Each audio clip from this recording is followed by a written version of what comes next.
Hey y'all, it's Bart, and welcome to another episode of Soccer for Us. On this episode, we are talking about the World Cup qualifying squad that Gregg Berhalter has called up for these 3 matches in this winter 2022 window. That's right, we have 3 matches, 2 in January, 1 in February, as we reach the back stretch of World Cup qualifying for 2022 in Qatar. It's an exciting time, and to talk about this list of 28 players, I'm going to bring on my friend and your friend, Caleb Cook from USMNT Corner on Twitter. We're going to talk about that roster and a couple other things when I bring him on in just a bit. But before we do that, I have to remind you to please subscribe to Soccer Down Here on whatever podcatcher you are listening right now, so you get the daily Soccer Down Here show and every episode of Soccer for Us. Also, make sure to give the show a follow on Twitter at Soccer for Us Pod. I'd love to be able to interact with you there and talk about all of our opinions on U.S. soccer and soccer as a whole. Now, let's set the stage before we start really talking about this roster. Let's set the stage.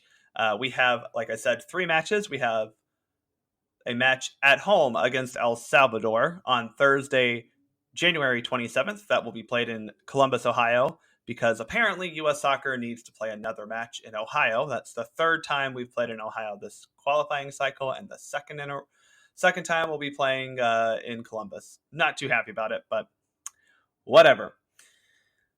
Then we will travel to Hamilton, Ontario, Canada, to play at Tim Hortons Field against Canada on Sunday, January 30th.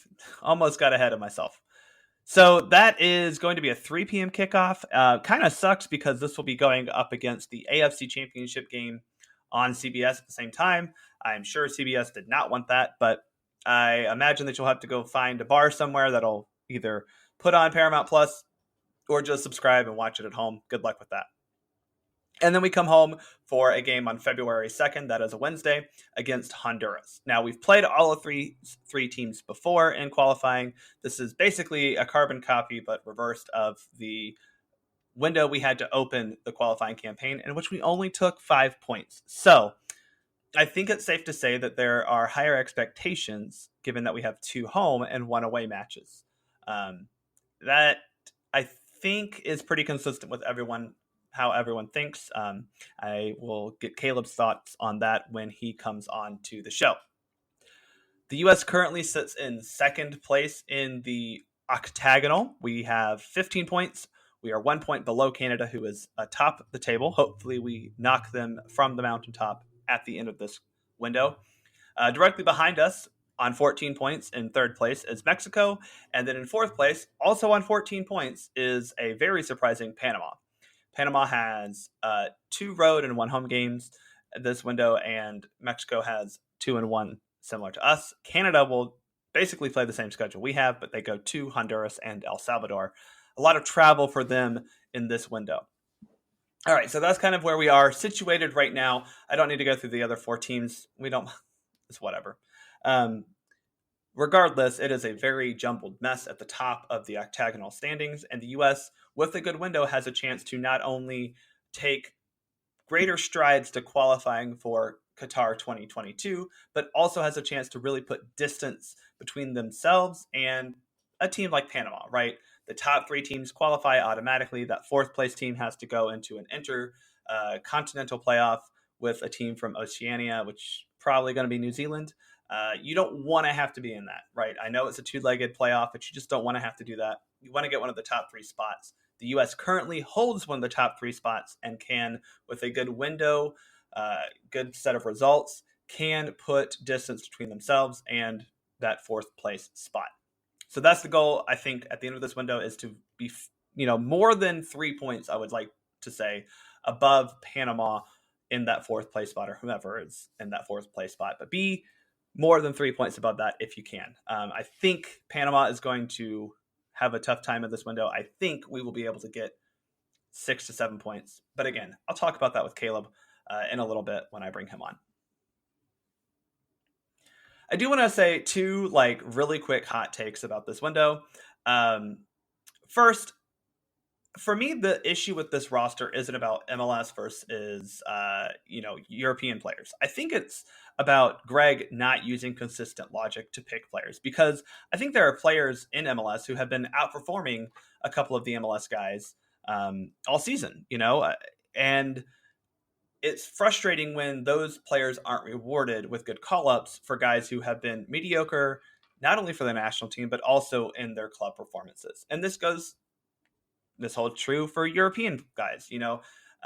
Spoiler alert, but Mark McKenzie was called up, and he hasn't really played a game for Genk in the Belgian Super League or Pro League or whatever they call it in a very long time. But he continues to get called up over a guy like John Brooks, who, again, spoiler alert, not on this roster.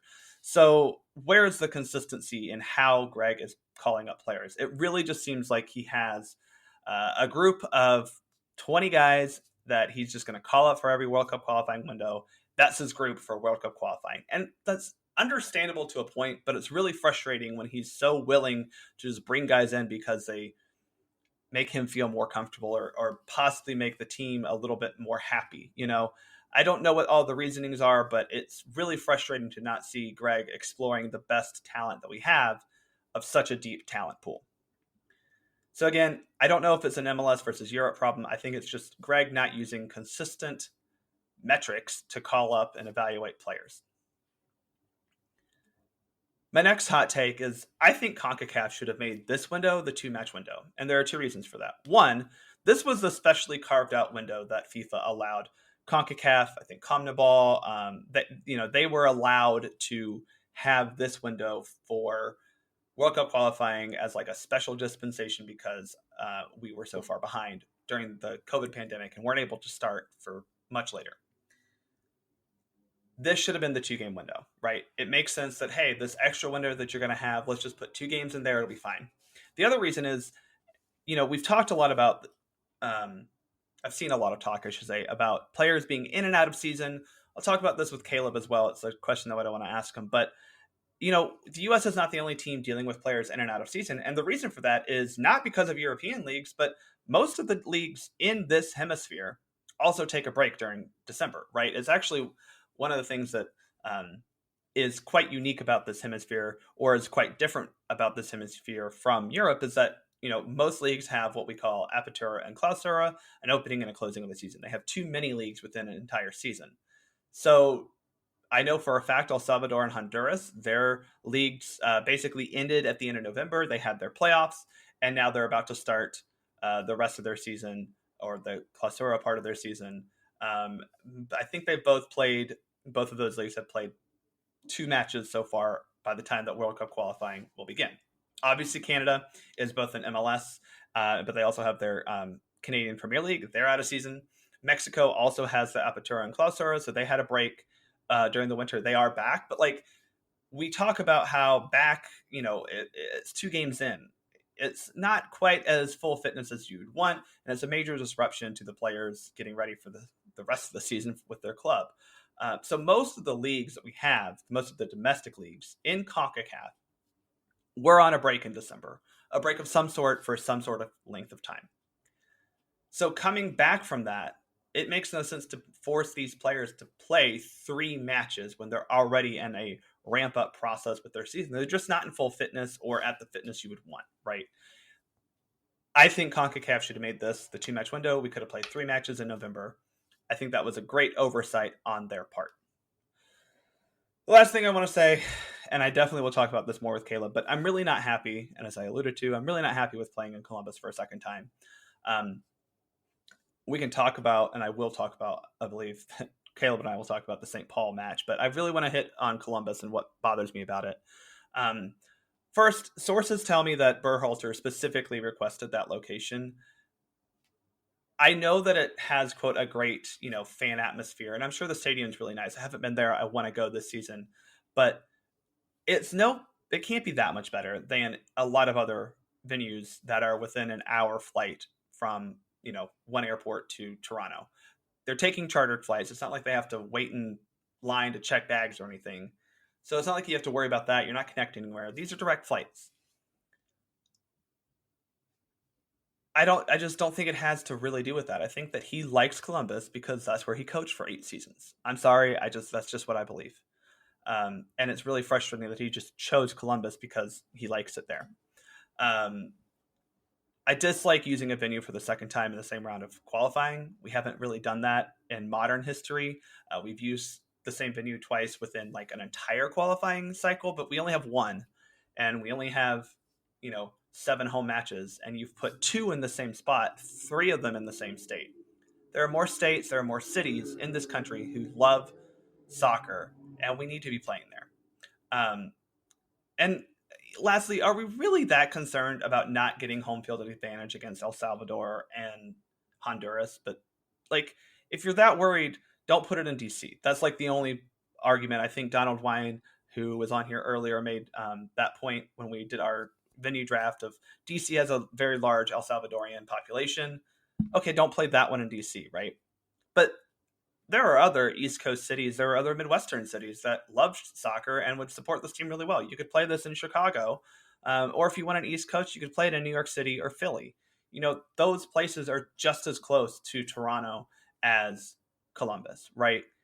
I think I'm not saying it's a mistake. That's not it. I just think it's really kind of selfish almost for U.S. soccer, and it is not a great way to grow the game in this country by putting 3 matches in a row in the same state, especially 2 in the same city. All right, I'm done ranting about that, but I just wanted to get that off my chest. Now let's talk to Caleb Cook from USMNT Corner. All right, now I am really excited to bring on to the podcast a voice that you have grown to know and love, Caleb Cook from USMNT Corner on Twitter. He has been very active in the break of both the MLS offseason and USMNT's downtime. Caleb, thanks for joining us. You're pretty busy today. Yeah, man, taking a little break from a little closet reorganization. Honeydew lists never end. It'll be all worth it in the end, but right now it's a bit frustrating. Yeah. I mean, I will say an organized closet is very nice. You don't have to look for things as hard. Oh, I can't wait for it to be done. Well, while we're talking about closet organization, this is a really bad segue, so I'm sorry. But you also need an organized roster, right? You need things in their places. You need to make sure you have enough of things, and that's the point of closet organization, is to make sure you actually can view everything that you own, right? So your wife isn't going out and buying things that she doesn't need anymore. She doesn't need extra shoes. She has them. Oh my God. Four denim jackets, all identical, but whatever. Well, we have 4 right backs on this roster, and I think that people would say that is superfluous. So what a segue right there. You'd think we set that up, but we didn't. It almost felt like it. But no, seriously, awesome. I think this roster, 28 guys called in by Gregg Berhalter. I have to say that I think individually, all the players on this roster are, for the most part, fine. Like if they were in isolation on a World Cup qualifying roster, I wouldn't have that big of an issue. Mm-hmm. Problem is, I don't think this roster is well made. Does that make sense? Yeah. I mean, I think we've reached a point now where any roster that gets called in, you're first through 13, 14, 15 players are solid. I don't think we're worried about that anymore. It's the depth, and especially in a qualifying window type where you've got 2-3 games. That's the issue I think most people have, is like the depth, rotation. What are we going to do? Are we really going to count on X player or player Z, whatever? I think that's where we're at now. Yep. And I'm with you. I think for the most part, individually we're okay, but like we were talking about and what you said, to bring us in the organization of the roster, I think that's where that's the lane that we're traveling down now when rosters release. Yeah. So we'll go through it real quick, but there are players that were included, 13 MLS players. That's a lot. That's actually the most of any window that we've had. I think that I understand a little bit the reasoning of Gregg Berhalter bringing in guys who had already been in that bubble. I totally understand that. Mm. However, I would argue that he still just tries to limit himself for no good reason. Yeah, you see all the stuff about the MLS quota and all these different, conspiracy theories or whatever about all these roster selections. The QAnon of USMNT Twitter. Yeah, but here's the thing: there's so many. It's like I don't buy into it, right? I don't. But there are certain times where you're just scratching your head and you're going, "Is there?" Like I don't know. I hate being that type of person. Yeah. But then, when all of a sudden you got 13 guys called in and, most of those guys haven't played in over 2 months or right around there. And you've got guys who are playing well for their clubs in first divisions in Europe and they're not getting called in. There are some head scratching moments there. So I'm not going to get into it on Twitter, but the ones that do, I'm not going to, tell them to stop. I understand it. I get it. Yeah, I think that the problem we have is it's not like Berhalter is giving them any proof to the contrary. Let's put it that way. So let's talk about the roster. There were, like I said, 28 guys, 4 goalkeepers, Sean Johnson, Zach Steffen, and Matt Turner come in. Gaga Slonina, the new inclusion. I have zero problems with this. I'm actually happy for it. Mexico called I like it. Yeah, like Mexico called in 4 keepers, granted on a 30-man roster, but called in 4 keepers. Why the hell not, right? Mm-hmm. Yeah, I mean, you get his feet wet, get him in the camp, and include him. Show him you're interested. Show him you see a spot for him. I mean, this kid, he's talented. So the sooner you can integrate him into the guys, the better. That's kind of how I feel. And again, it's a why not? He clearly did well in both December and the January camps. This is a great reward for him. Mm-hmm. Defenders. This is where I think we are going to have the biggest problems. 9 defenders in total. 5 fullbacks, 4 center backs. Defenders are Reggie Cannon, Serginho Dest, Brooks Lennon, Mark McKenzie, Chris Richards, Anthony Robinson, Miles Robinson, Deandre Edlin, and Walker Zimmerman. So I said we had 5 fullbacks, 4 center backs. 5 of those fullbacks are right backs. They are naturally right backs. We only have 1 full-time left back on this roster, and we only have 4 center backs, which I do think is a little thin. I think you could have called in an extra center back just because. I don't think there's a problem with having 5 center backs, especially if you might want to play 3 in the back. I don't know. I texted you about that earlier this week. I was like, do you think Gregg might do 3 in the back against Canada? I don't know why I had that thought. It wouldn't surprise me to see a 3 back in one of these 3 matches, especially against like Honduras and El Salvador, who are probably going to bunker. But anyway, we'll talk about the snubs after we talk about the guys who are here. I am most surprised to see Brooks Lennon. Yeah, I think I'm not going to slander him. I'm just surprised he's here. No, I mean, I'm with you. We're Atlanta fans. He gets a lot of hate just because who he came in to replace in Atlanta. So he gets bashed. But at the end of the day, I mean, the dude works harder than just about anybody else on the team. He does put in a really good ball. But we're talking an MLS right wing back, whatever.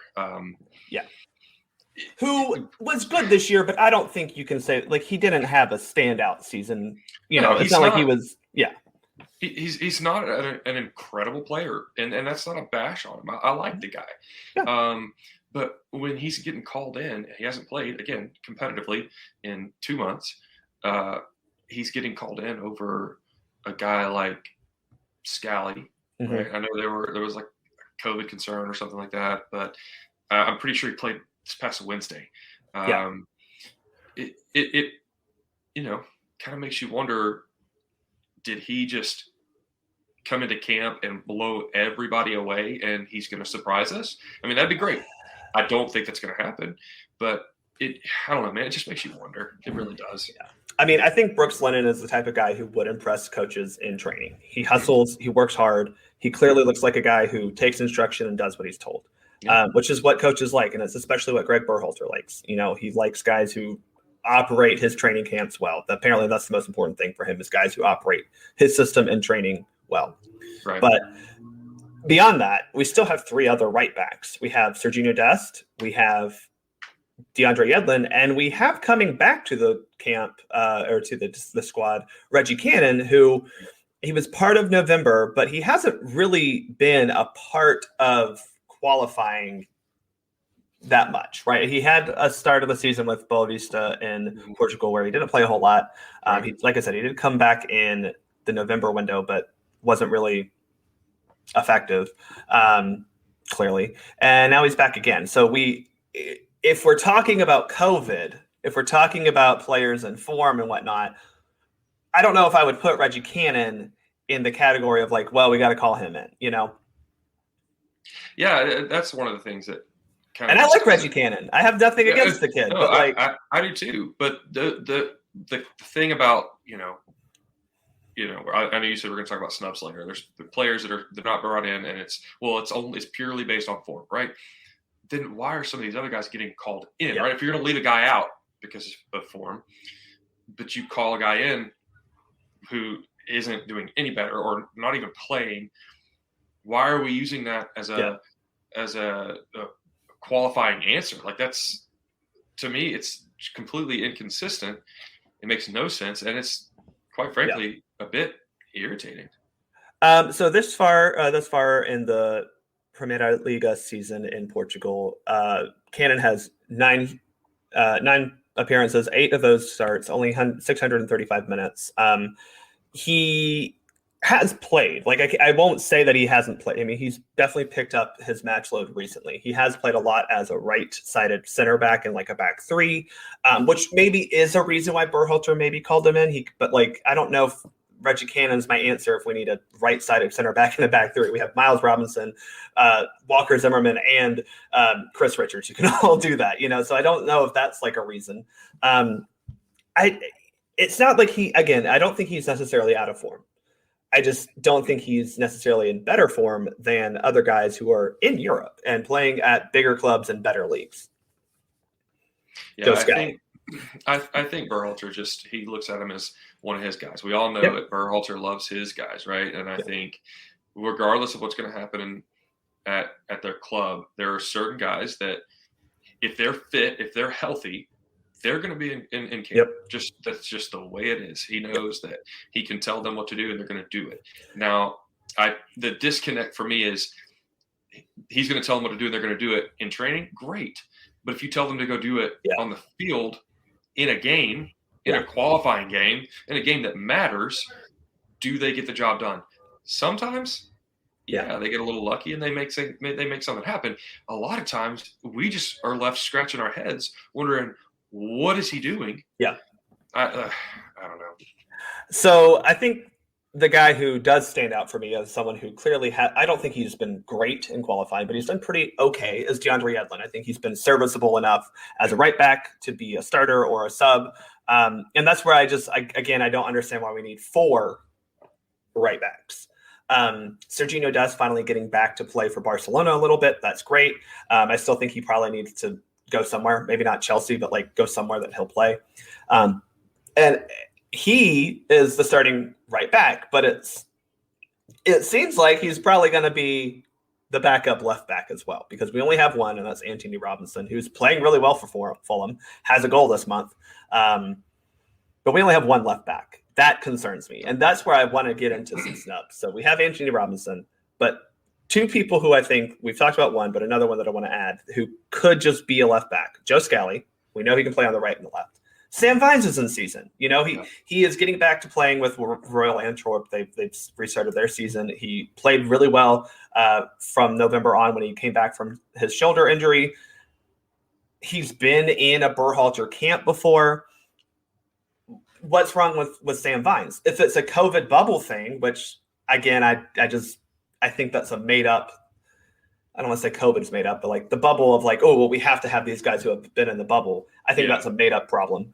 DeJuan Jones was in camp. Now, I'm not advocating for DeJuan Jones but like if he's your 29th guy because you just need a second left back, like I'm not going to be like, wow, what are we doing here? Like if we had 2 left backs and one of them was Anthony Robinson and one was DeJuan Jones because of the same reason as probably Brooks Lennon is on this roster, fine, whatever. It's just a guy to provide depth if it's the break glass in case of emergency dude. But Joe Scally is, to me, the biggest snub. And then after that is maybe Sam Vines. I don't know why he wasn't called up. Yeah, I mean, or even George Bello. He's done a job. He's done a job at left back for you. He's there. I mean, maybe there's some sort of transfer thing coming up, and they didn't want to. I don't know. No, don't you know that Atlanta United doesn't sell players? Oh yeah, I didn't know that. Yeah, we actually don't sell players or want to develop players at all.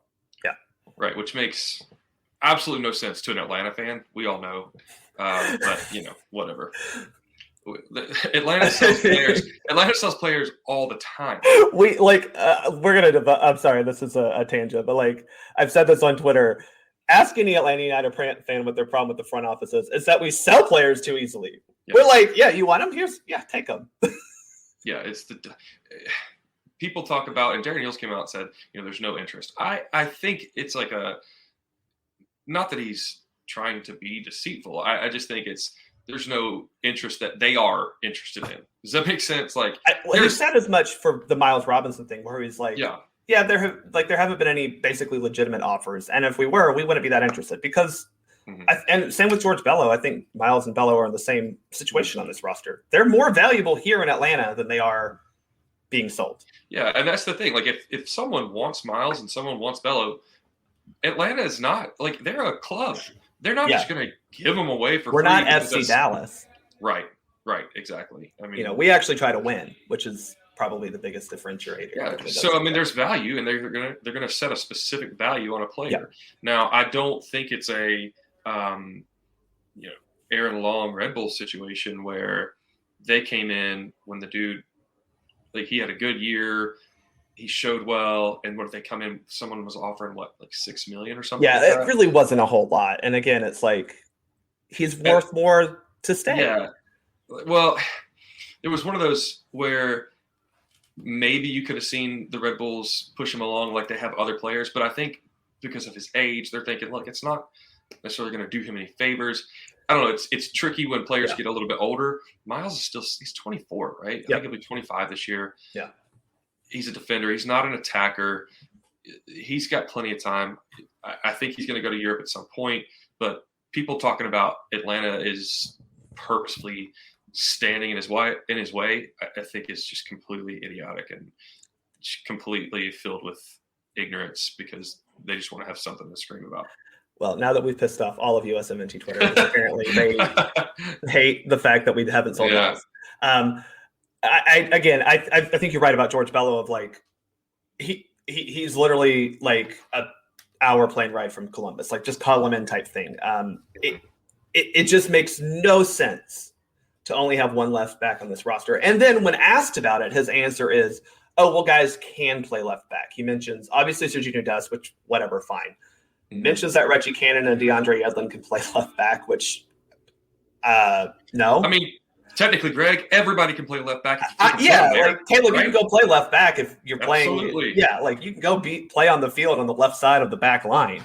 Yeah. He mentions Kellen Acosta, and I'm like, Greg, the problem is I want a left back. I don't want a guy who can if needed, right? Right. There's no limit on this damn roster. Stop creating a scarcity when you don't have to. I understand that left back is not our deepest position, but this is the deepest it's ever been in the U.S. history. I mean, it's not like we don't have guys who can play left back.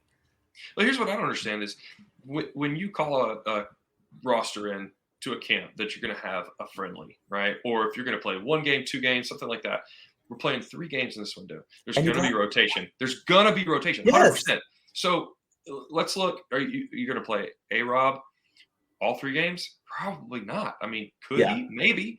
But I think he can. That doesn't mean I want him to. Or expect him to be healthy for all 3 games. Or not expect to take him out for what? Yeah. What if he picks up a knock? Or if he's just games, okay? Yeah. So are you going to play A-Rob and Dest left and right, and then Dest can play left. Okay, but he just played on the right. Right. So he's in the same situation as A-Rob. So you're going to rest A-Rob and not Dest? No. So then that means to me he's going to have a game where somebody's playing right back and Dest is on the bench. Mm-hmm.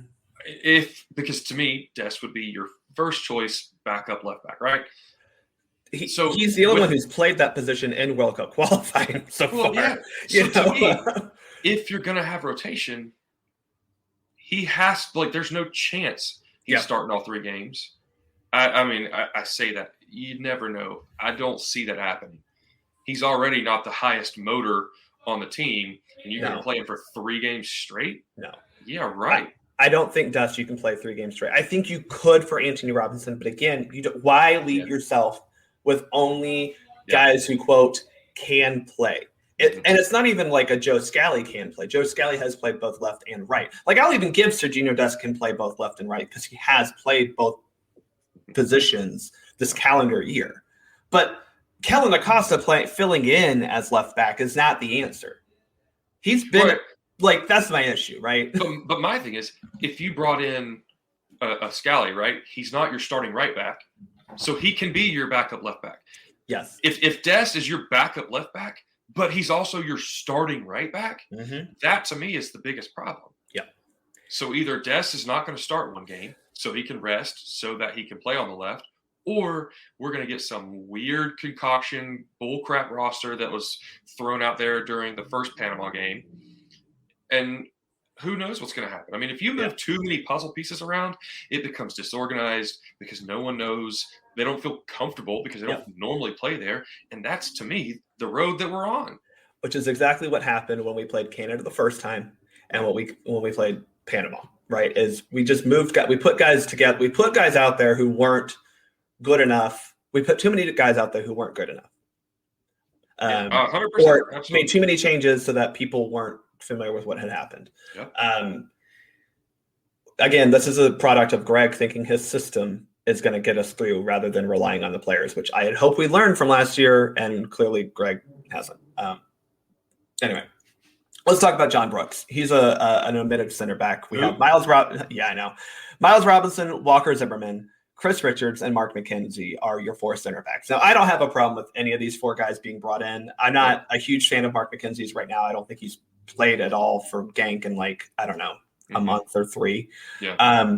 But look, I will put my foot down and say this. I on this team, I don't think John Brooks is above any of Miles Robinson, Chris Richards, or possibly Walker Zimmerman on a depth chart.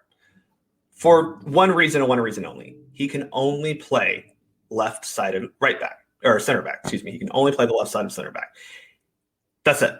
All of the other guys have shown that they can play other positions. So that alone is a positive. I also think they all have outperformed him in World Cup qualifying. Now, that said... Certainly defensively. Yes, absolutely. Now, that said, he brings tools that we are going to need against at least 2 teams who are going to bunker. And possibly a Canada team who's probably also going to bunker to some extent because that's how they beat us.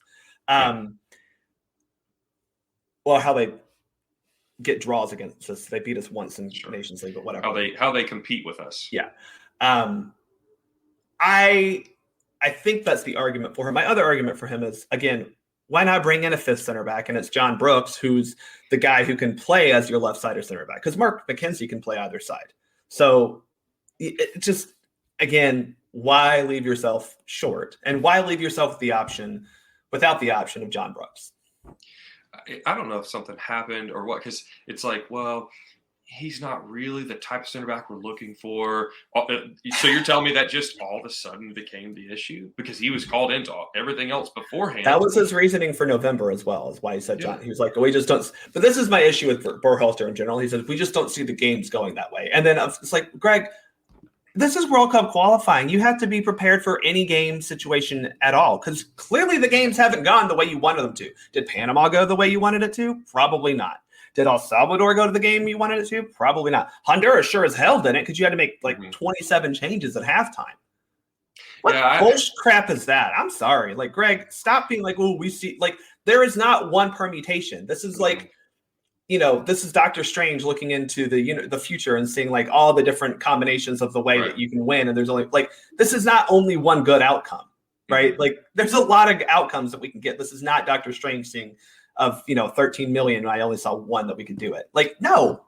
Yeah, and when you're not constrained to the roster size, why not be there for the possibility. Now, the only thing is, if Berhalter wants to start Miles and Richards or Miles and Zimmerman or whatever, and Brooks is becoming a distraction because he's not starting, I can understand that. Yeah.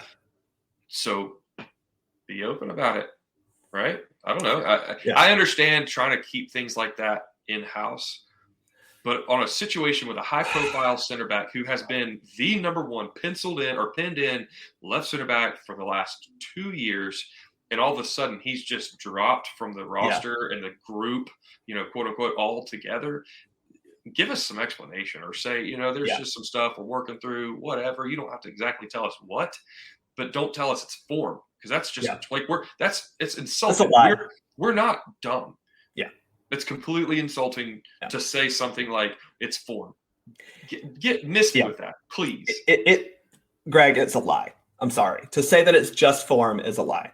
100%. I think there's a little bit more validity to him saying that, I don't, at least he doesn't fit into the way that they want to play in these qualifiers. Because I do think that there is some legitimacy to that when you're talking about Mexico, and maybe not as much Jamaica, but definitely with Mexico. Like, I don't think John Brooks would have been my preferred starter against Mexico, to be quite honest. That probably wouldn't have been a great. No, he's not fast enough. He's just not. He's not going to shut anybody down.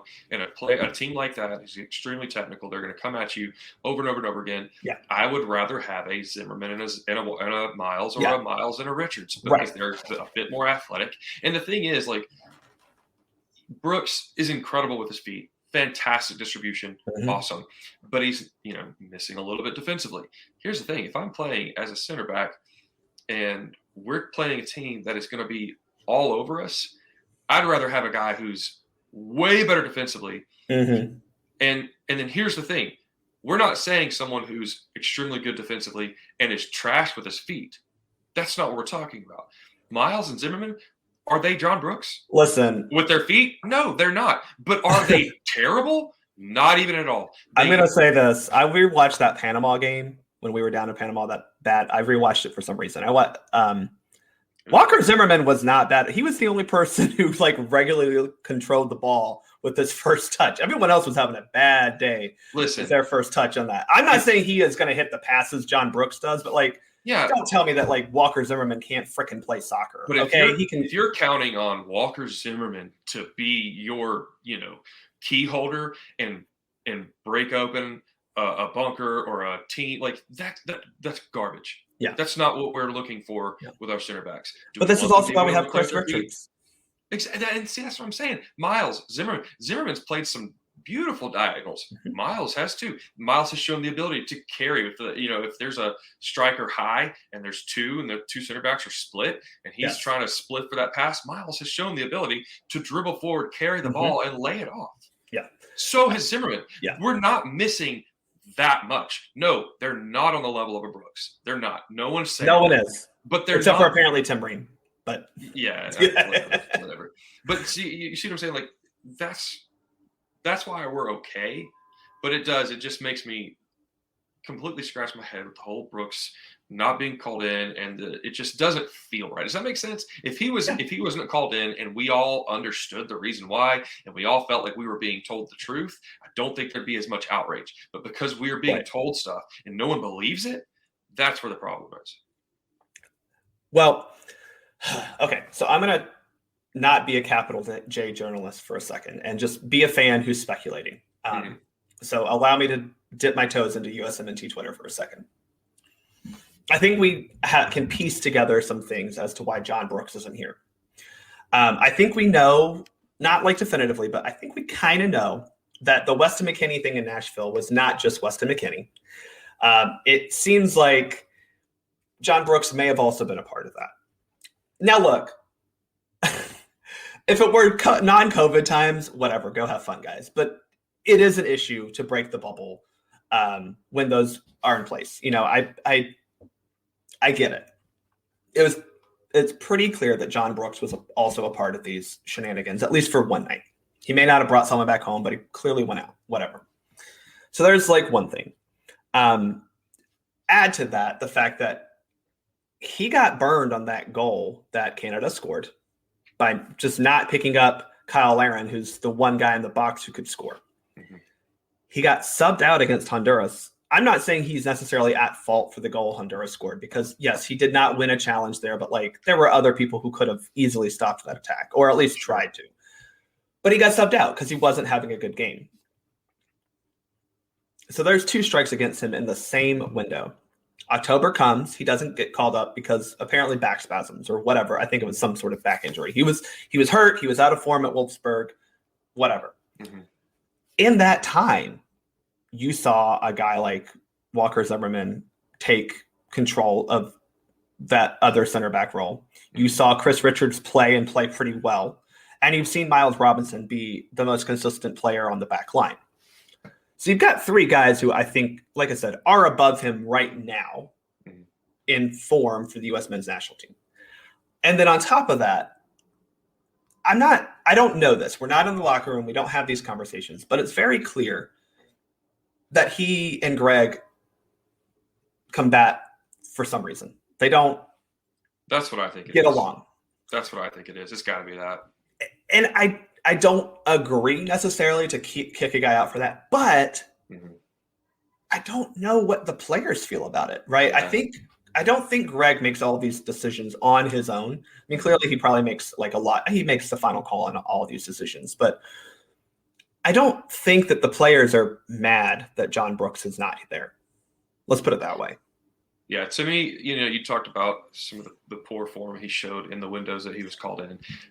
When you have a player who's a big time, like a leader, who has been a leader, who's been a big role in your rosters, you don't just leave them out of 2 straight qualifying windows because they had a couple bad mistakes on the field. If that was the case, half the team would be left out, right? So to me, it has to be taken a bit further. And to me, there was something in the locker room, something after a game where Brooks confronted Gregg, maybe in front of people, maybe he did it the wrong way. There was something there. It's got to be. Now, again, do we know for a fact? Are we literally talking about this is exactly what happened? No, it's obviously speculation. But to me, it's the only reasonable, logical explanation of why he's been left out because it's not form. Yes. Let that go. Miss me with that. And I understand that you don't want to air out dirty laundry. And I don't have a problem with that. I'm fine with that. Keep it behind closed doors. Yeah.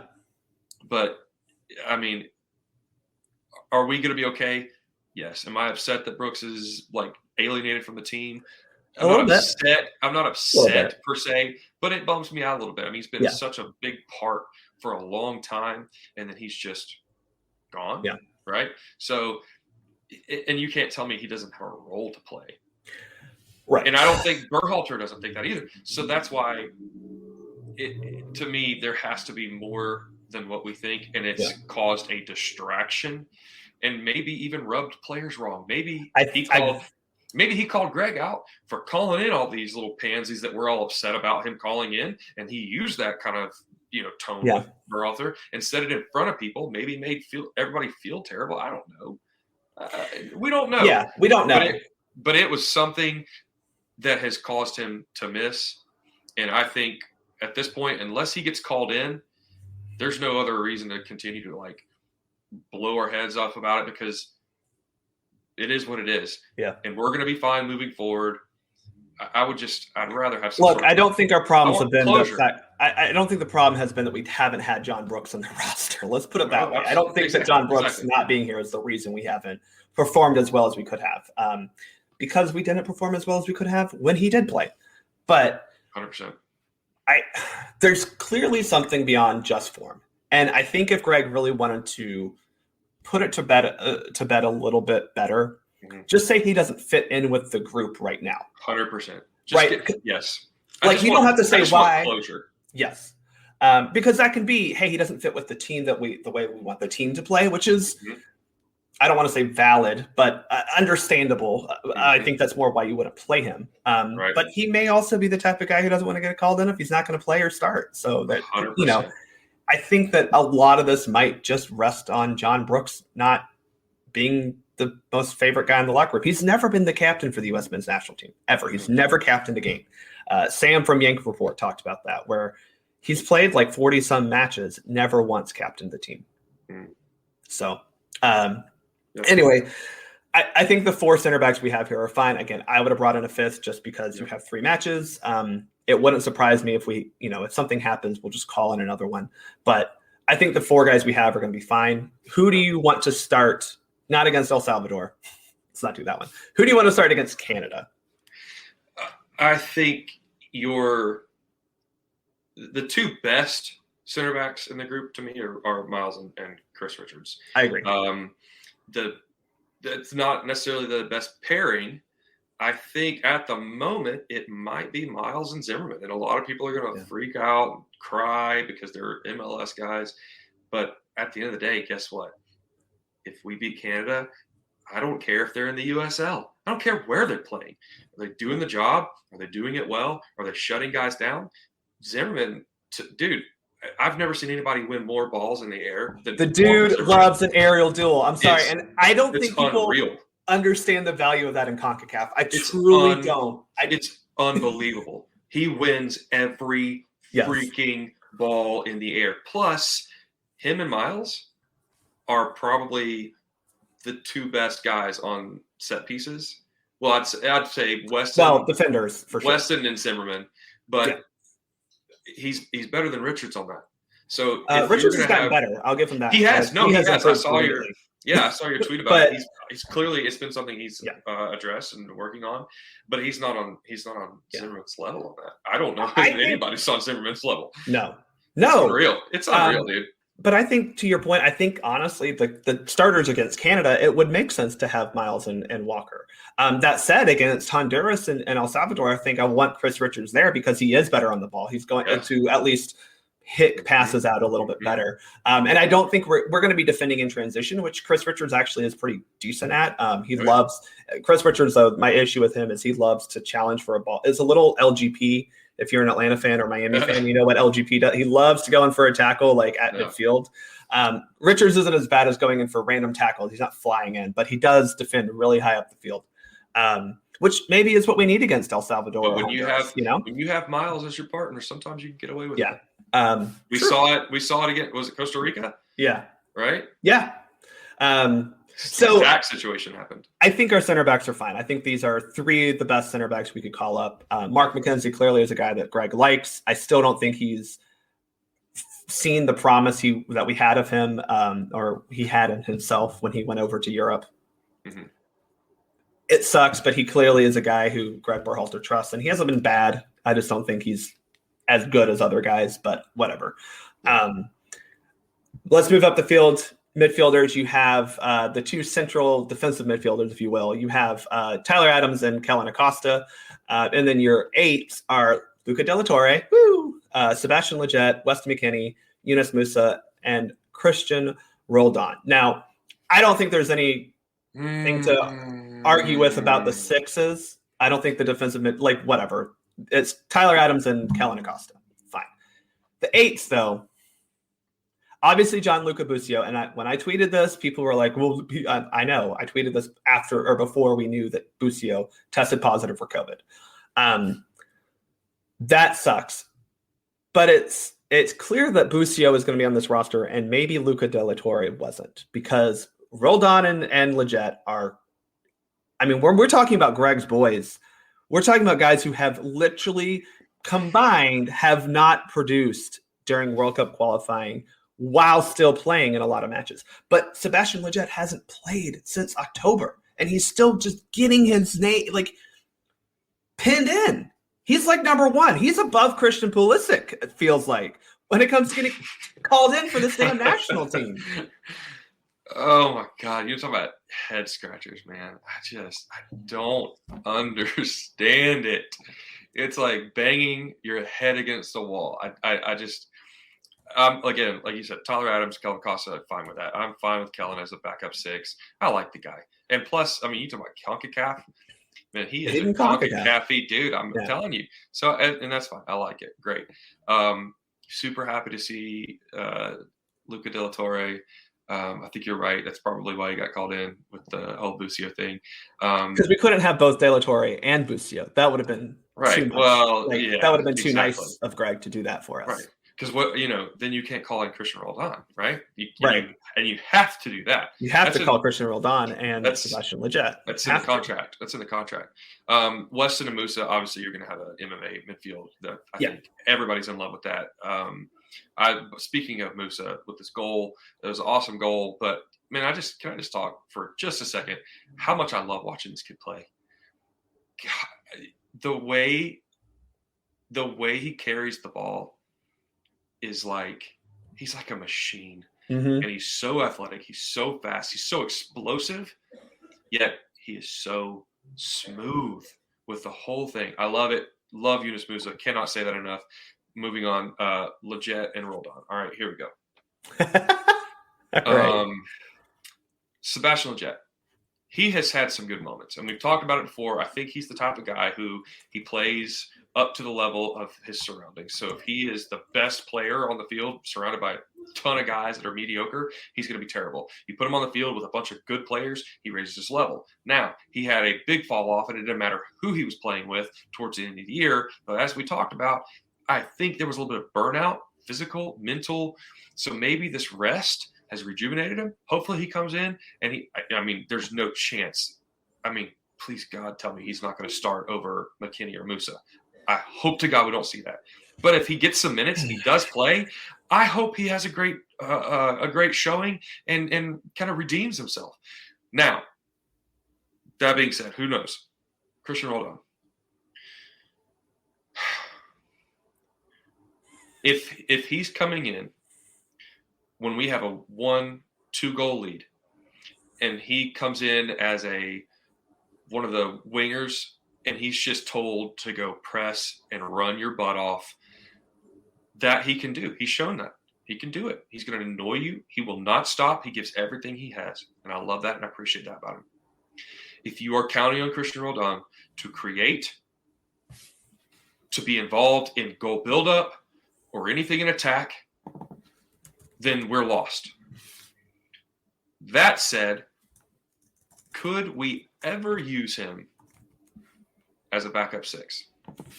We've never seen it. Why are we pushing him into a 10 or an 8 role when he cannot do it? I don't think that's his position. I just don't think so. I don't know where he fits. He has shown that he's a pest. So you're telling me that he couldn't do a backup 6 role and I'm saying towards the end of the game defensively. Not, we need you to spray the ball around and be someone to move the ball, because he clearly can't do that. But just to be in there, break things up, clear the ball, send it, just be an absolute nuisance towards the end of the game. I don't know if I wouldn't try that. If you needed it. But that's only because it's being called in. I'm not going to bring him in if it's my choice. Yeah, I don't think he's an option that I even want to have to explore, to be quite honest. I think most people know my feelings about him. I don't think he's good enough for the U.S. men's national team, which is really frustrating because he does well in MLS. He's playing for he's had one of the most consistent MLS careers. Mm-hmm. It's the weirdest thing. Right. And I like the guy. I'm going to be honest. He gives everything he has. Yeah. But it has not translated to the international level. No. Period. It just hasn't. It hasn't. It hasn't. Y'all, against Bosnia and Herzegovina, he had 0 key passes. And for those of you who don't know, a key pass is a pass that leads to a shot-creating action, right? 0 against Bosnia and Herzegovina. In a role where he was counted on to do that. Right. His only contribution to the U.S. men's national team on the scoreline ever is 1 assist that he prayerfully lofted up to Hoppy and Zardes in the box. He didn't see Hoppy. There's no chance. He was aiming for Zardes, and Hoppy happened to make that back row. Bart, I don't know if he was aiming for Zardes. I think he was just trying to put it in the middle. Right. It was put it in the mixer and see what happens. Okay, fine. Good job, Christian. You did that. Mm-hmm. He has not contributed a damn thing other than that. And that was even like Cole Bassett's goal, right? Mm-hmm. Love to see that for him. Glad he's at Feyenoord now. Mm-hmm. Good luck, kid. Yeah. Would have liked to have him on this roster. That was lucky. I don't think that is a goal that's indicative of how Cole Bassett is somehow a great U.S. men's national team player, right? Like, I'm not saying that. Right. But he did that in one game. Christian Roldan hasn't even had, a goal where it happened to rebound and he was there. Yep. Yeah. I can't explain it. In 30 matches. And my thing is, you've got Tanner Tessman, right? That's the guy I think is the snub here, honestly. Doing his thing, man. Doing his thing. And can't get a sniff. Yeah. And you're telling me Roldan's better than Tanner Tessman? I would never tell you that. Right? At all. And Tessman can play the 6 if we needed him to. Talk about a guy who could play the 6. Guess what? Tanner Tessman has been playing competitive matches, staying fit. Yeah, but he wasn't in training. But he wasn't in training. Oh, God. Honestly, this has been, and you know me, I try to stay really even-keeled. I'm not one of the negative type of people on Twitter. It's just not who I am. You're actually pretty positive on Twitter, also. I try, man. That's how I am. That said, this might be the most frustrating roster in a while. And, man, I don't know. It's sad because, like, individually, all these players are outside of, like, a couple fine, right? You have 28 guys on this roster that, in the isolation, I would not hate to see on this roster. But when you combine them together, it's not a good roster. We lack depth. And I'm glad De La Torre is here because I do think he's the most obvious answer for Musa or McKinney, right? I really we get to see him, man. Same. So do I. I hope he starts a game, honestly. It'd be awesome. I don't think Gregg will do that because, he doesn't know the system well enough or whatever answer he wants to give. But he, even against Jamaica, for the cameo appearance he had, created more chances than I think Roldan and Leggett have created together in World Cup qualifying. So what are we doing here? Like, just let the guy cook, you can't run MMA for 3 matches straight. You just can't, right? Like, I don't think you can run any guy for 3 matches straight. I truly, not in an 8-day window. That's a lot of soccer. That's a lot. But you've got to have them. If you want to beat Canada, you have to have them for Canada. Right. So that leads me to, the El Salvador match, right? Yeah. Is that where you start a De La Torre, an Acosta, and then you run your MMA the next 2? I would. Well, let's finish the forwards because I think there's some things that we could see with that. But okay. I do think that it's an interesting concept of how he's going to rotate this midfield because I don't think that the demands of the Canada game are going to be the same as the demands of the El Salvador and Honduras game. And we'll get to that in a second. All right. Forwards are Christian Pulisic, obviously. Brendan Aronson, probably also obviously. Paul Arriola, Jesus Ferreira, Jordan Morris, Ricardo Pepi, Tim Weah, and Gyasi Zardes. Now, I'm a little surprised that at some of these call-ups, but I do want to say, and I'm going to just say this, I'm really happy that Jordan Morris is back in the national team. I really am. He is a guy who we talk about Roldan and just not producing anything for the men's national team. Jordan Morris is the opposite. The dude produces. Mm-hmm. If y'all remember the Canada game that we played against them in Orlando in 2019, Jordan Morris was a big part of the reason why we won that match. Mm-hmm. He's been the big part of the reason why we've won a lot of matches, honestly. And I really think Jordan Morris is a very good player for the U.S. men's national team. I know that he plays in MLS and he never went to Europe, and how dare he, but he is a very good player. And I'm glad we have him on this roster because I think that he will play vital minutes because I don't know who else is going to play right wing because I don't trust Tim Weah to go 90 yet. Mm-hmm. Jordan Morris has a role to play for sure. Anybody who says that but just because he's MLS, he's not good enough, whatever. Like, I can no longer trust any of your opinions. The dude can play. And like you said, he produces for the U.S. men's national team, period. Yep. He's so fast. He's big. He's physical. He doesn't stop when he's fully fit.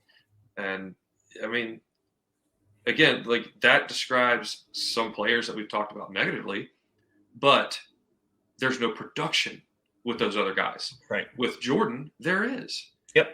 And so, yeah, I'm happy he's healthy. I'm happy he's back. I like the guy. And he's a leader, he's one of the older guys now. So my hot take for this window is I think Jordan Morris scores a goal. 100%. Yeah. I mean, I don't think that's really a hot take because I hope we beat El Salvador and Honduras by multiple goals. But I think when I look at these forwards, I think Christian Pulisic will start against.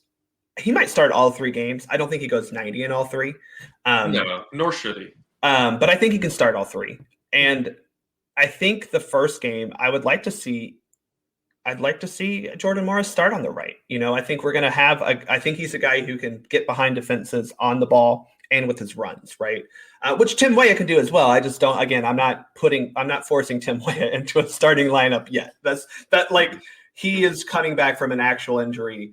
Let's see how he does in camp. Now, he could be fully fit and ready to go, and in which case that's fine. But I want Tim Weah to start and play as much as he can against Canada, more than I need him to do that against El Salvador or Honduras, to be quite honest. So yeah. I think, to me, that's my rotation is I need Tim Weah against Canada, because even defensively against Canada, if we're just trying to go for a draw, which is obviously Gregg's plan anytime we go on the road, I still think Tim Weah is the better player for that because he does great defensive work as well.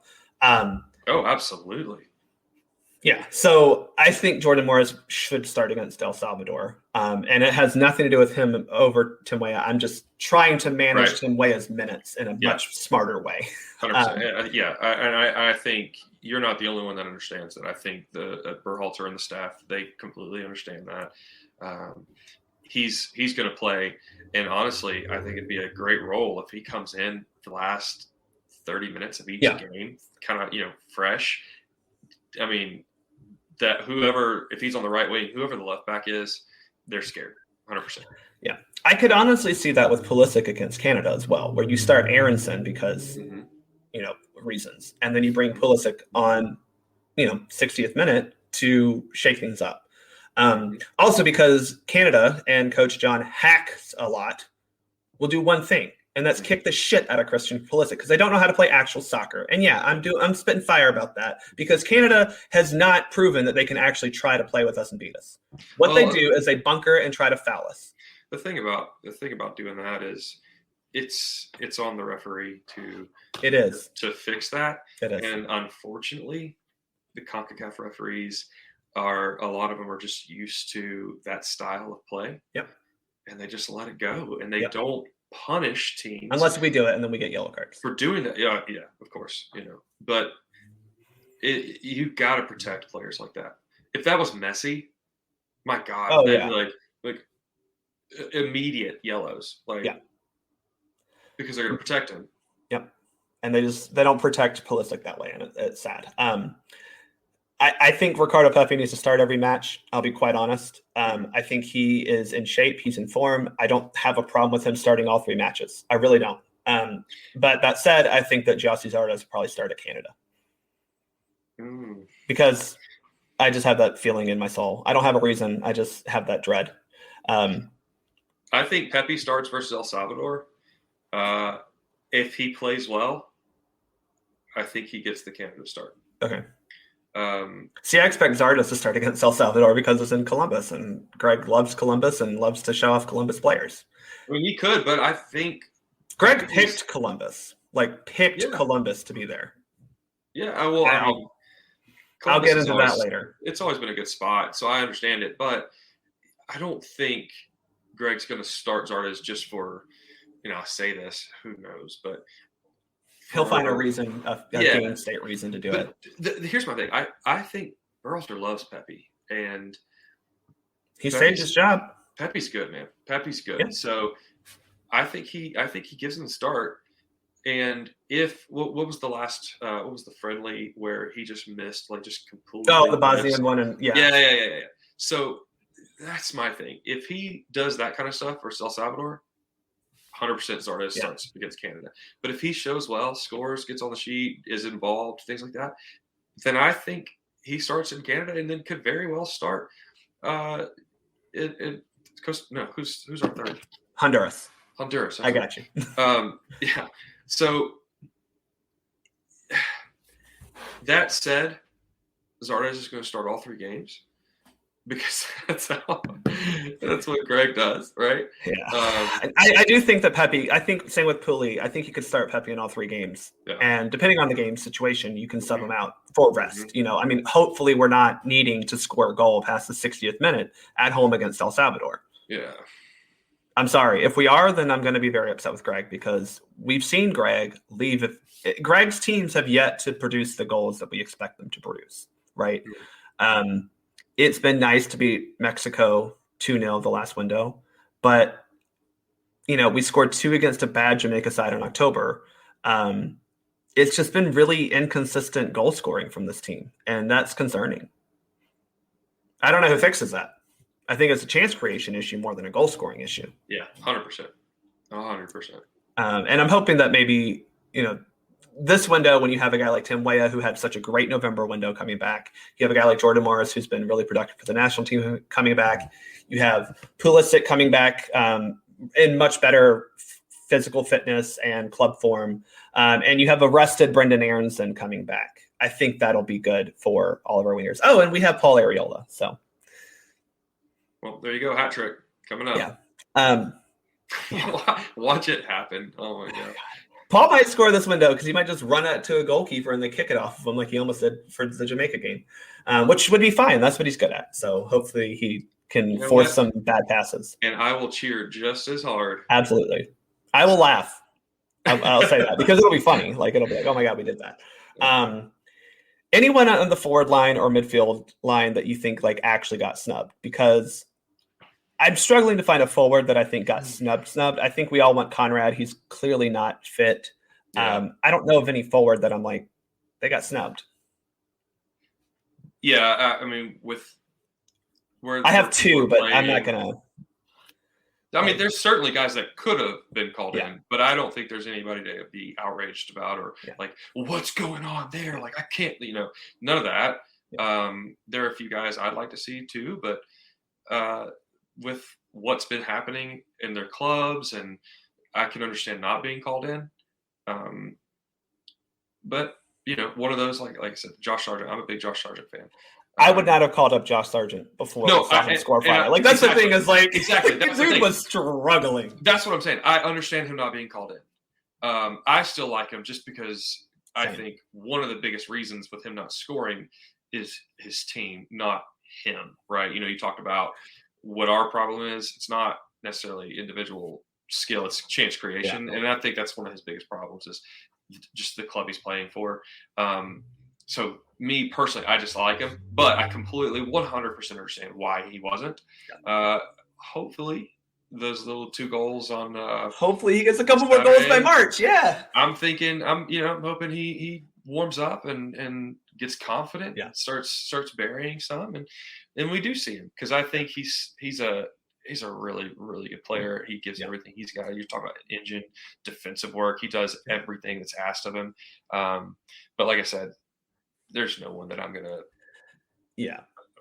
lose my mind about. The one forward that I would have liked to have seen called in is Jordan Pefok because he's the only guy scoring goals. I mean that sincerely. Like I think Pepe's been fine. I thought his performances so far for Augsburg have actually been really good. Like compared like for what I was kind of expecting, to be quite honest. He's been performing really well for them. But Jordan Pefok is scoring goals. And I know he doesn't really fit the system that Berhalter plays. I'm fully aware of that. But sometimes you just bring in the guy that's scoring goals, He scored in fewer matches and minutes more goals than Gyasi Zardes did in the entire 2022 season. He's got 11 goals and 1 assist. If you've got 15, 20 minutes left in a game and you're trailing, I would rather you're even, right? You got a draw going and you want to get the winner. I mean, he's one of the best to put in. I'll tell you that right now. I would much rather Jordan Pefok be the guy I bring off the bench to score a goal than Gyasi Zardes. He's shown that he can do it. He's done it for us. He did it in the Honduras game. He did it versus Manchester United.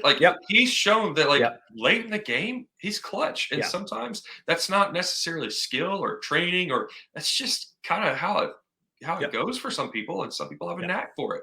And he's shown that he does. So he's a good finisher, and that pays off in the end when you need a guy like you just are trying to create chances and finish. He puts himself in good spots. I played with a guy growing up that I'm going to be honest, he wasn't a very good player. but the dude scored Yeah. goals. Oh my God, it was ridiculous. And some people just have a knack for it. I think that I understand why Ferreira is in these rosters. I like Ferreira a lot as a player. I do too. I'm not a huge fan of him as a starting 9 or false 9 or whatever you want to call it in the system. But if we're going to bring up Ferreira for like that, then why not bring up PFOC? Because PFOC scores. Ferreira doesn't have the goal scoring output that he does. So that's the biggest one. The other one I do want to shout out is Georgi Mihailovic. I really think that he deserves another chance to show what he can do for the U.S. men's national team. He had a really bad 2019 and the 2021 Olympic qualifying. I don't blame anyone for being bad in that qualifying because Jason Kreis is clearly a terrible manager or has become a terrible manager. But Georgi Mihailovic had a great 2021 season in MLS. And I think he provides passing and set piece abilities that no one else on the team has proven, at least in the midfield. No one on this team has proven to be a consistent set piece taker. And that's really concerning. And I'm not saying that you start Georgie because of that, but like if Georgie has to play, you have that added bonus because Kellen Costa has not taken set pieces well. Don't make Pulisic take set pieces. It's not his thing. Brendan Aronson has been disappointing. Don't have Sebastian Lletget take set pieces at all. Sorry, just don't. It's been the biggest disappointment. We talked about it on the last episode, 2 episodes ago, I should say, when you were on. But I need us to try to score a set piece goal. We got to get one this window, and we better not concede on a damn set piece like we did against Panama. Set pieces definitely should be something we are better at. Here's my thing. Let's say we trot out the lineup that everybody, the dream lineup as far as this roster allows us to do. To say it's A-Rob, Richards, Miles, Dest, Adams, McKinney, Musa, Pulisic, Pepe, and let's say Weah. All right, those are your 11 on the field. Okay, you got a set piece. Who's taking that set piece? At this point, it's probably Christian Pulisic. That's what I'm thinking. I don't know if Musa can take set pieces. I don't know if Weah can take set pieces. I'd like to see Dest try a set piece, especially if it's in and around the box to have a hit, but I don't know because the problem is you have Miles and Richards in there. You have McKinney. You have Pepe.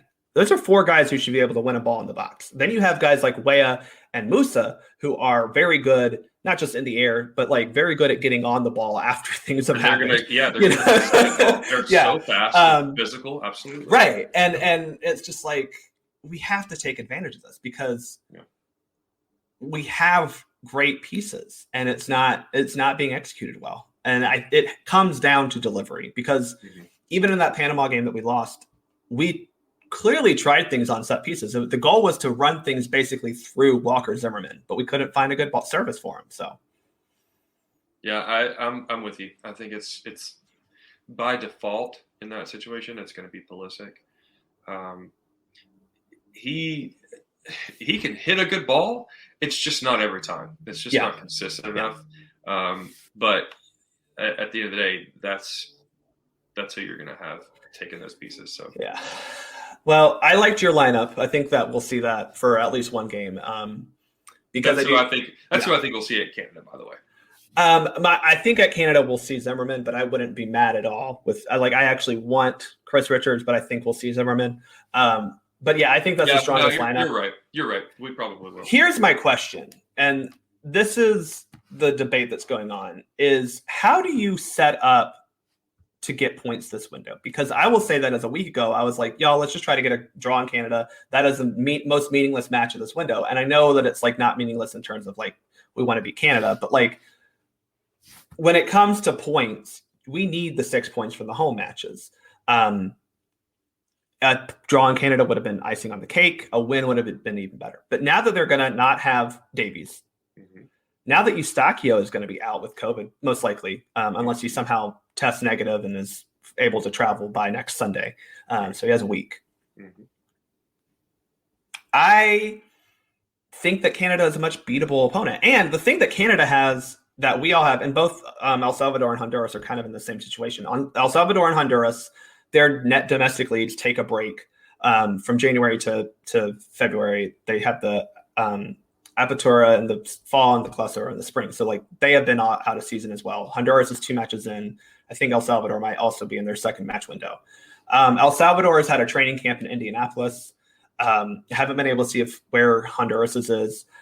Canada was scheduled to have a training camp, and that got canceled because of COVID. So they have a lot of MLS guys, right? They have a lot of guys who are domestic anyway. They also have a lot of European guys that aren't playing like Premier League, right? The Premier League is the only league in freaking Europe that like plays through the winter. So it's not like they're in fantastic shape either. Like we're all dealing with this. Yeah.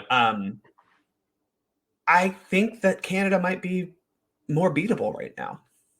Absolutely. I mean, full strength, we could go up there and get a win. I mean, it's very possible. Listen, but I agree. With everything you're saying, 100%. Yeah. Honestly, to me, this is a 9-point window.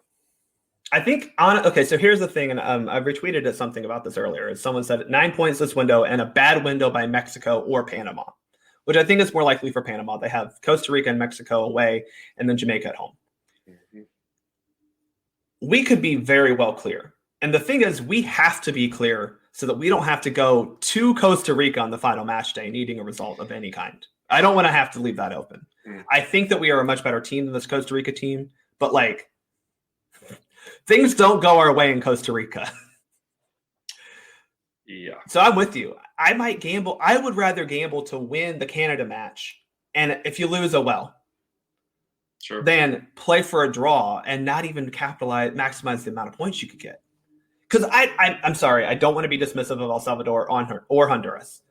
They each have individual players who are problematic, but like we should beat them. 100%. Like that's one of the issues I have with the host selection of the cities. But like we should beat them wherever we play them on home soil. I would have much rather seen them on, in good conditions. Because my thing is, like, yeah, they're not used to that up there. Neither are we. No one's used to freaking 10 degrees. I mean, you look at the Packers and Niners last night. Look, to me, honestly, in normal conditions, Packers, I'm not going to say I'm not saying they would have destroyed the Niners, but they probably would have beat them. And that's how I look at this. Like, put us in a good conditioned city with nice field conditions, and we stomp them. I have a rant about this, so bear with me. But I'm mad at both selections. I'm a little bit more mad at the Columbus selection because why do we have to go back to the same venue twice in the same round of qualifying? We haven't done that since like before we had MLS, basically. Why are we playing 3 matches in a row in Ohio?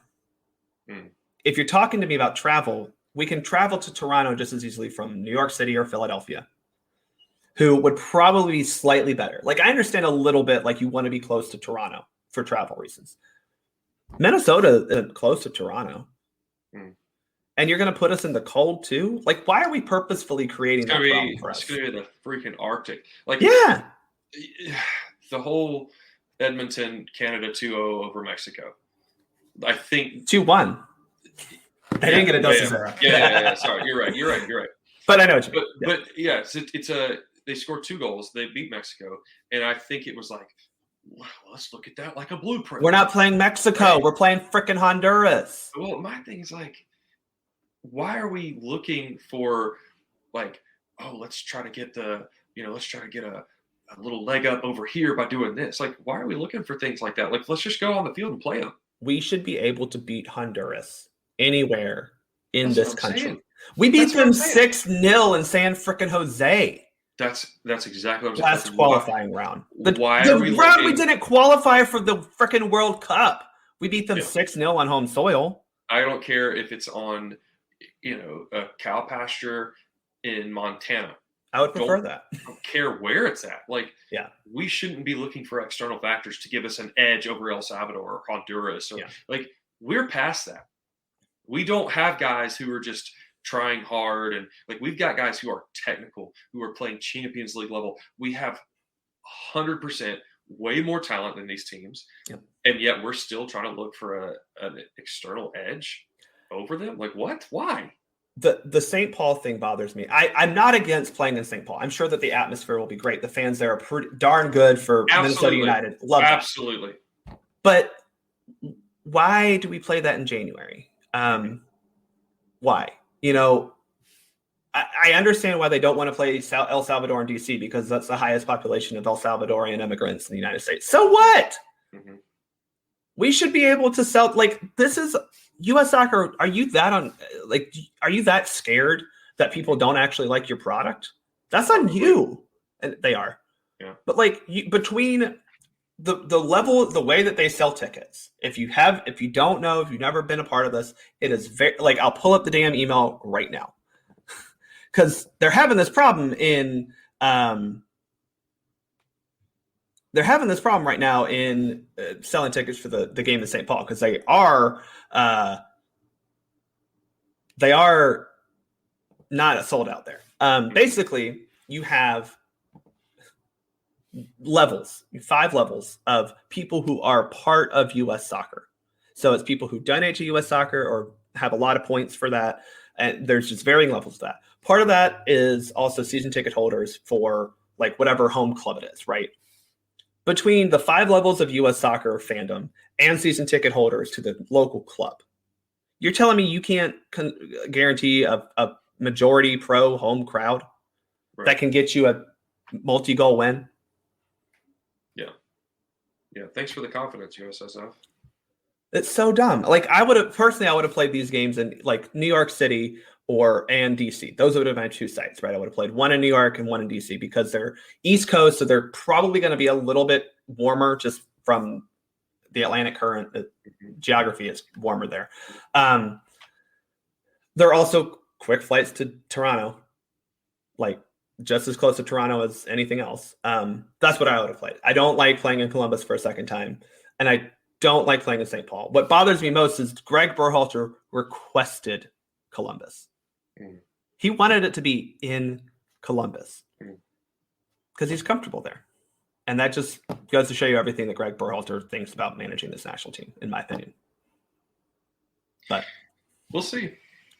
I'm with you. I think this could be a 9-point window. I think 6 is the minimum. But again, as I've always said, it matters about the performance, not the actual result, as to some extent. Obviously, you want to win. But if we go up in Canada and we try to go for a win and we end up losing, fine, whatever. Yeah. We got to win our home games. We got to get the 6 points. A result in Canada would be massive to help us be huge on this qualification run. Canada has 2 away games at El Salvador and Honduras, so they're going to have a hard window. Panama has Mexico and Costa Rica at home. This is a window that we can make up ground. Yeah. We need to do it. Create some separation for sure. Yep. So anyway, thanks for joining me. Any last thoughts before we get out of here? I think at the end of this window, if let's say we get 7 points, I think we're happy, and all this frustration, we'll forget about it.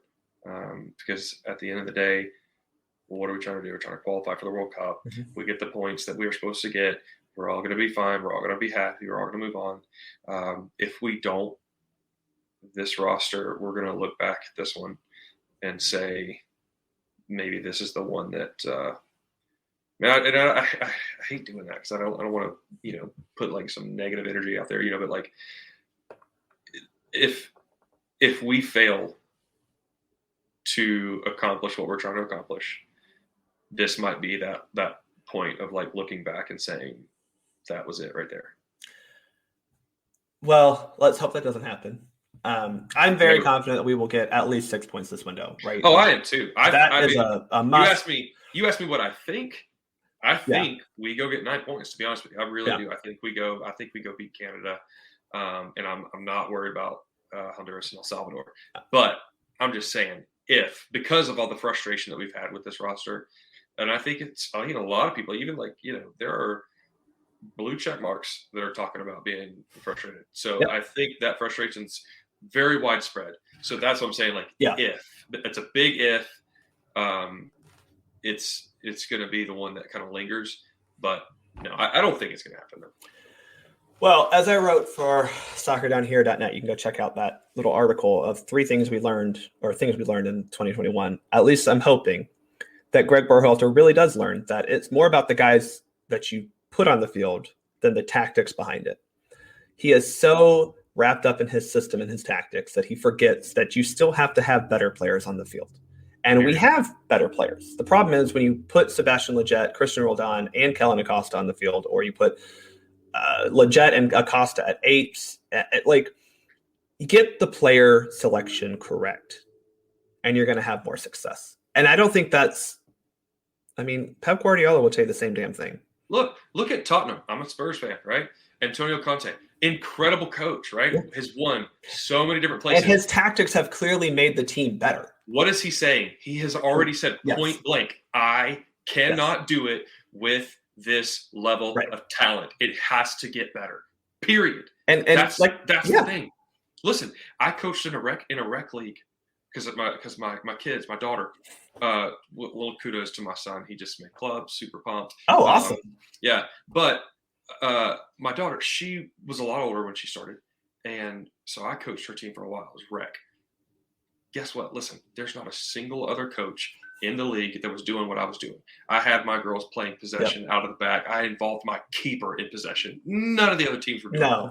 But we didn't win all the time. We got crushed by some teams because they were just so freaking big and fast. Yeah. And their coaches knew nothing about soccer. So tactics are awesome. They're great, but they can only take you as far as the talent on the freaking field. Right. Period. Right. And again, I really, truly hope that Gregg realizes that. And look, we're going to have to rotate some because it's a 3-match window. Mm-hmm. But that doesn't mean you rotate 7 players. You know, you can rotate a couple each game. And rotation can also happen within the game, right? You can sub guys out and say, okay, hey, we're only going to put you in for 60 minutes this time because of X, Y. There are a lot of ways to rotate players. We're going to have to rotate. But yes, Gregg, get the lineups right. Get your lineups right.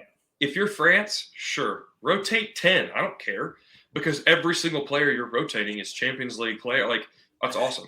Yeah. We're not. Yeah. Like, we don't have Karim Benzema and Olivier Giroud to put as our starting strikers, unfortunately.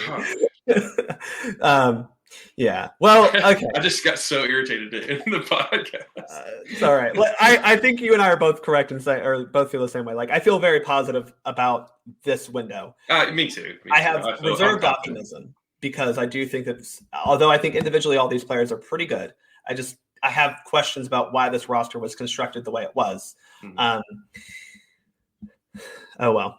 And Gregg, we trust. We have to trust. Listen, look, in 2 weeks, we're going to be freaking ecstatic because we got 9 points. Look, I'm just going to put it out there. That's how we're going to feel. I love it. Tell us where we can. I love it. Tell us where we can follow you. At USMNT Corner. Come say hi. All right. Instagram and Twitter, follow them there. And we interact a lot on Twitter together. So join in the conversation. Follow us here at Soccer for Us Pod. Again, Caleb, thanks for being here. Everyone else, thanks for listening. Hopefully we're looking at a 9-point window. We'll have a discussion after the window closes. So talk to you then. I'm Bart. I'm out.